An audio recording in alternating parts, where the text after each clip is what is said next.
ہوتی ہے، لیکن نبی علیہ السلام نے ایسے مخنث کو بھی جو بے حیائی پہ مبنی باتیں کرتا ہے اپنی بیویوں کے پاس آنے سے روک دیا.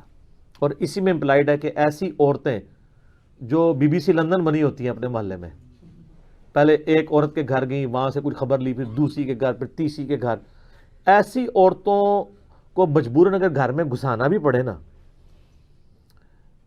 اپنی بیویوں کا، بچیوں کا، ماؤں بہنوں کا انٹریکشن ان کے ساتھ نہ کروائیں.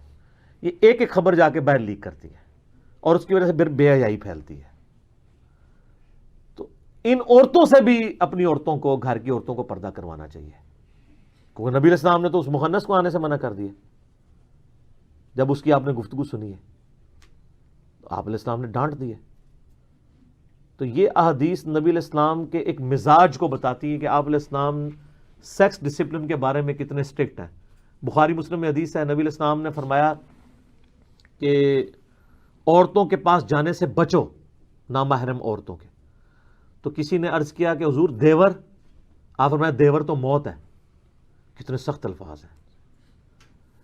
ظاہر ہے وہ دیور کے ساتھ اگر بھابی کا فرینکنس ہوگی تو زیادہ تر لوگ تو ہمارے سب کانٹیننٹ میں تو اس کو ماں بیٹے کا رشتہ سمجھ رہے ہوتے ہیں.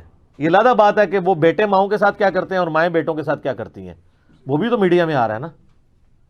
تو نبی علیہ السلام نے کتنا پہلے فرما دیا، بخاری مسلم دونوں میں حدیث ہے، دیور موت ہے. یعنی دیور بھی ہو تو آپ نے فرینکنس کی کسی لمٹ کو کراس نہیں کرنا.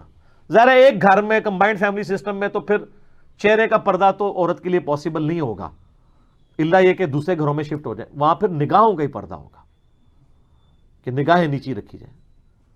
تو سیکس ڈسپلن میں اسلام نے بہت سختی فرمائی ہے.